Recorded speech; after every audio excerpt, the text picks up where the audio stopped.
Hi everyone, today's objectives is functions and graphing. Some of the definitions we need to talk about is called the relation. A relation is a set of order pairs. Second, domain, the set of all input values, x values for the relations. Range, the set of all output value is the y value for a relation. Function, a relation in which every value in the domain is paired with or assigned to exactly one value in the range. With all those vocab, if you have an x and you have a y, you have a domain that's representing x and you have a range representing y. You also have the input representing x and you have the output representing y. And next year, we're going to add more to it. I also want you to keep in mind they are all alphabetical order. X is before y, domains before range, and then input is before output. They are all alphabeticalized. Example number 1. What is domain? Domain is the x value. And in this case, the x value is all the birthday. The first thing that comes, that's the x. And the range will be the family member. We are usually, if there's nothing that we're telling you about, they will put it in the front. If you are talking about a birthday, in this case, March 1st goes towards Donna. That's okay. And then April 17th goes to Dennis. September 3rd goes to Catherine. October 9th goes to Dennis. Now, if you just keep it like that, it will be good. That will be a function. But because if let's say October 9th goes to both Dennis and Nancy, that will not be a function. This is x value cannot be used twice. That's all. So if we clear this up by saying this, that will be okay. What you have to do is a relation and they are telling you to pair things up. And then in this case, the relation is going to be an order pair. March 1st, comma, Donna is one pair. April 17th and Dennis will be a pair. September 3rd, Catherine is not a pair. October 9th and Dennis is a pair. Now, if we're going to write down domain, the domain will be in this case, if we decide it is a function based on the arrows only, the domain will be all the x, which is going to be March 1st, April 17th, September 3rd, October 9th. So I would like you guys to write it down. And for example, because I would like to make it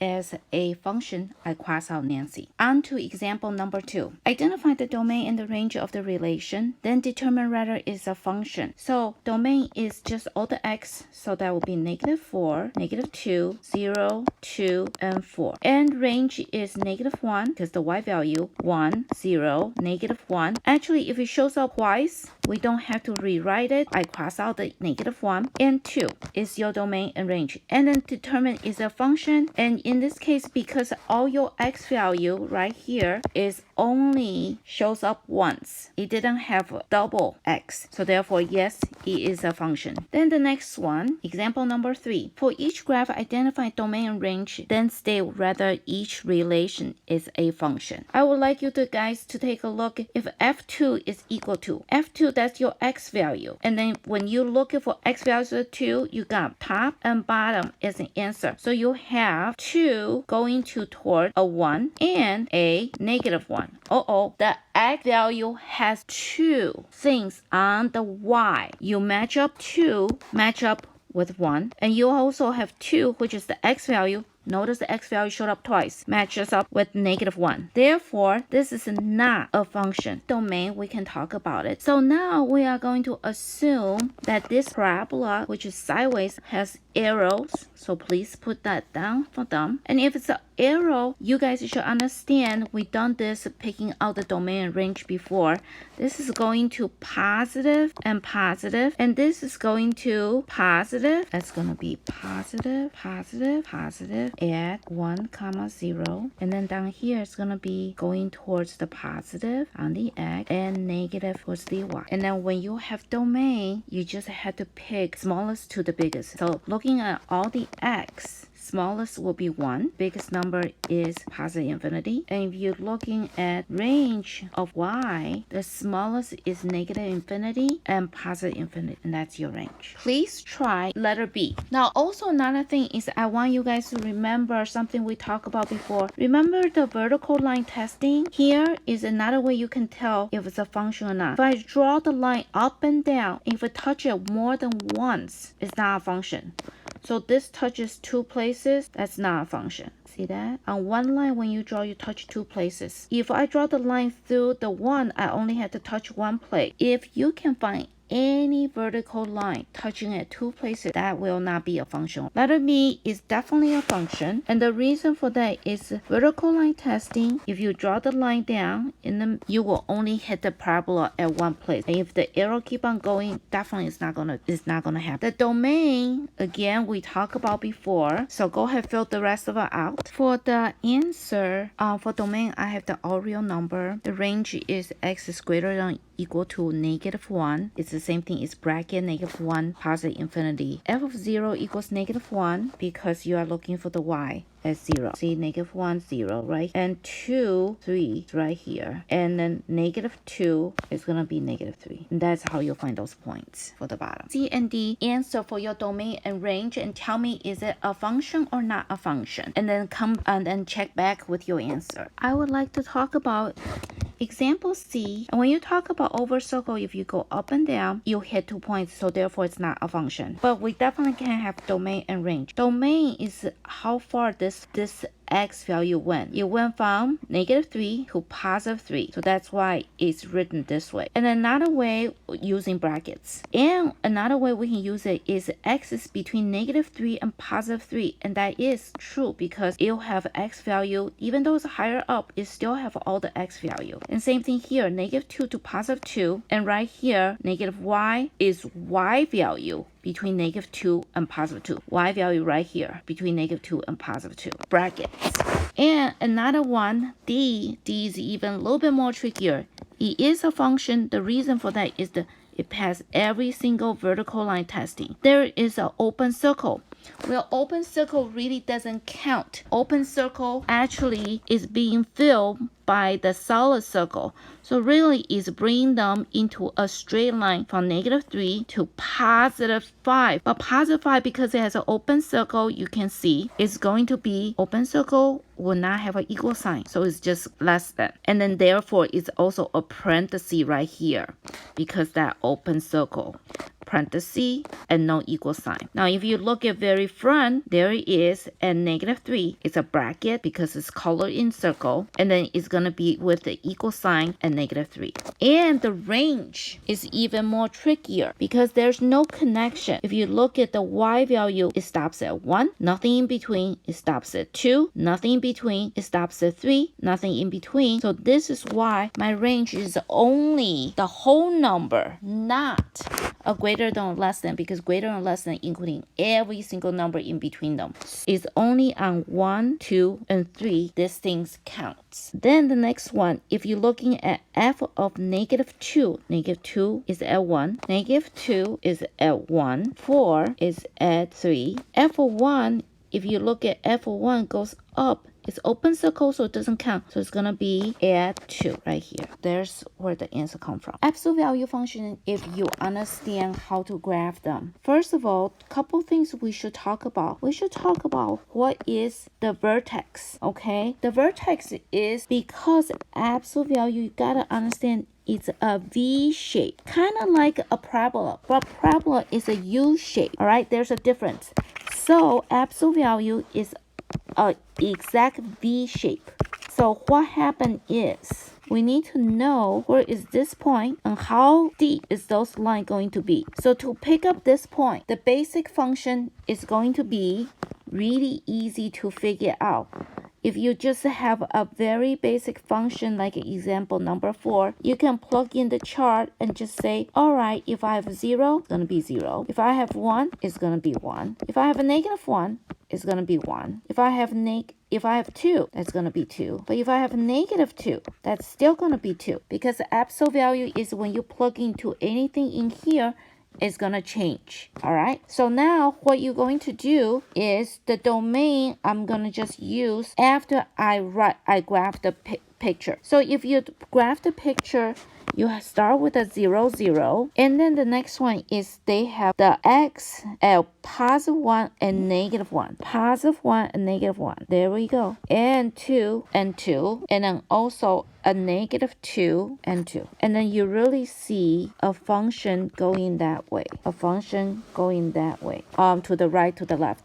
Now, it is a domain because, it is a function, and it is a function is because vertical lines, it passed a vertical line test. And since it passed vertical line test, again, this is going to write down the direction is going to be positive infinity on both x and y, and right here the vertex is at 0, 0, and right here going to the negative side and positive side. So domain is going to be negative infinity and positive infinity, or x is equal to all real number. The next one is going to be from 0 to positive infinity, or y is going to be in between infinity and 0, or y is greater than or equal to 0. And that's example number 4. Now, example number 5, do I really need to make a chart for every single one of them? Or I need to graph? Not really. And here's why. We are going to pick out the slope. Now, you have to understand the slope is the number in front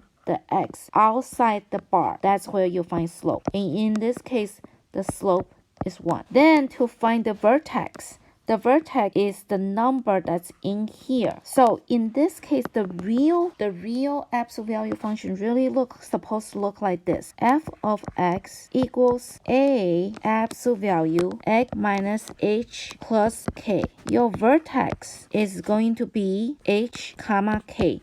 Notice the sign is changed. That's a negative sign, but it's positive here, and the slope is equal to a. Because that the h in example number 5, the slope, you should understand, it's 1, and the vertex is going to be 0 comma 1, because there's no value next to my h. So now what we're going to graph is we are going to take your slope, actually start with your vertex. It's going to be 0 and 1, and slope is 1. So the same thing is like the line slope is 1 over 1. You are going to go up 1 over 1, go up 1 over 1, go up 1 over 1. And now how do you get the other side? Well, the other side is exactly the same thing. You just flip it to the other side. Symmetry line is through the vertex, and you do the same thing to the other side. And that is going to be your absolute value function. And then I'm gonna stop, and then you guys can fill in the domain and the range. Example number 5, the domain is just x is greater than x is all real numbers, because it go from negative infinity to positive infinity. The range is from 1 and to positive infinity because it goes up, so y is greater than or equal to 1. Now on to example number 6. Based on the formula we just learned, let me write it out again. Y equals a absolute value x minus h absolute value plus k, and your vertex is going to be h comma k, and your slope is equal to a. I would like you guys to finish off example number 6. So example number 6, based on the formula I gave you, the slope should be 1 because that's in front of the absolute value, and since there's nothing, that's just 1. Vertex is opposite sign of here. See that? That's a negative 2.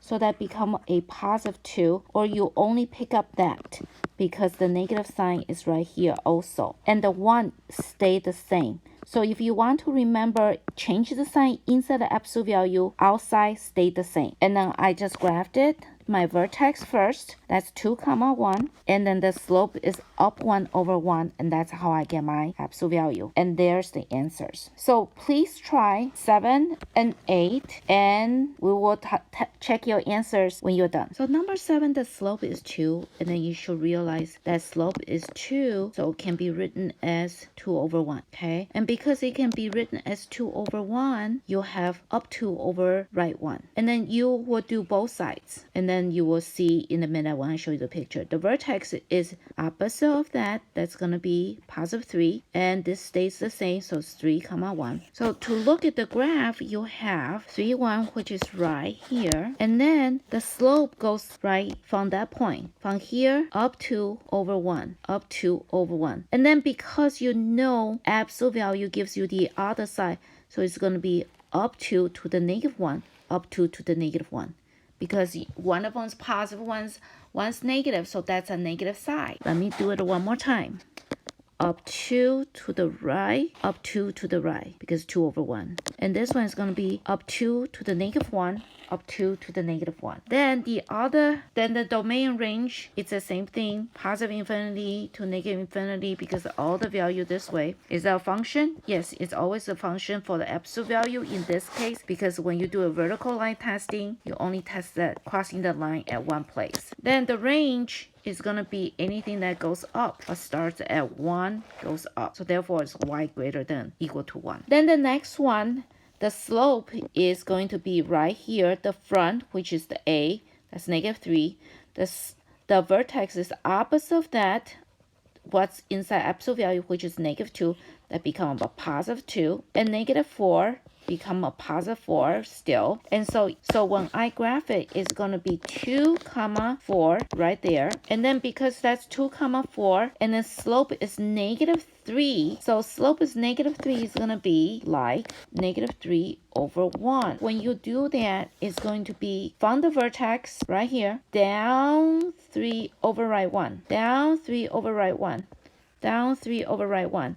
And because we know it's going to be opposite on the other side, it's going to be down 3 to the other side, down 3 to the other side, down 3 to the other side. So slope is very important to pick up how the absolute value is going to be open wider or narrower. That concludes the notes for today. Thank you so much for watching.